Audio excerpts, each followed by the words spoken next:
Um, Two reasons, I think. One, I think we're with a record company who were going through a transformation, and so it was not really settled to build a kind of a working thing with them. And the other was, in the beginning, we never really thought of ourselves as I don't know, a commercial type band. I think a lot of the people who were our influences, like Lou Reed and Peter Gabriel and Robert Fripp, and people like this, were not really the kind of people who you would see at the top of the charts every week, and so I suppose we just expected to be in the same vein. By this time we were beginning, I think by this time, this was at the end of 81, we're beginning to come together as a group as well, understand each other and understand the music, and I think we're beginning to look at ourselves as songwriters as well for the first time.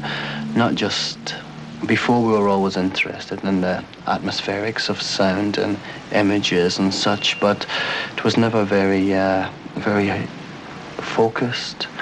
And suddenly we began to think, well, you go to a club and you see people, dancing, and if you play a concert, people are dancing, and we began to think, this music we're playing must have a commercial streak, but we never ever heard ourselves on radio, unless it was 2 o'clock in the morning or something.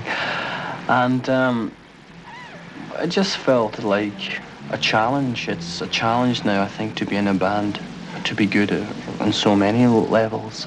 I think if you make an album for 45 minutes of songs which sound good in a dance club, on radio, on a Sony Walkman, to ice skate to roller skate to read to, I think anything, without trying to contrive it, just if it fits. You are, or at least used to be, a traveler. Does that mean a lot to your lyrics?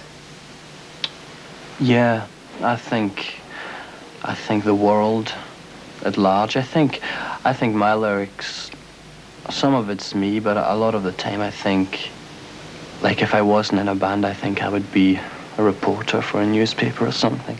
And so when I travel, I write things down, I take notes, and I don't have a camera or anything. I use my eye, I think, and I take mental pictures. And see if we're traveling in the bus and it's a long journey, I just write things down. It's quiet and you get the time to think. And then when we have the music, I look at my notes, and amongst the rubbish I find a few good lines, and these become the lines for the songs. Does the live performance appeal more to you than making records? Yeah, I think because it's much more instant. You go on and you get the reaction right away, be it positive or negative. Whereas an album, halfway through an album, I'm usually bored because I have my new ideas. And then the album takes 6 weeks to come out, and then 6 months before everyone hears it and makes up their mind what they think of it.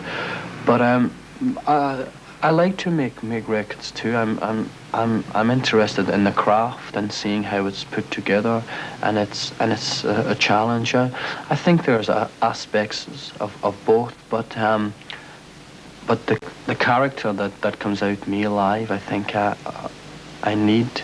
It's not like any act or alter ego or anything, but I feel much bigger when I'm playing. I feel much more, I don't know, confident. It's like I feel awkward going into a shop to buy a new pair of trousers. I feel, but walking on stage is no problem whatsoever. Yeah, I mean, I don't feel nervous at all. But to walk into a party of 12 people, I hate. But if it's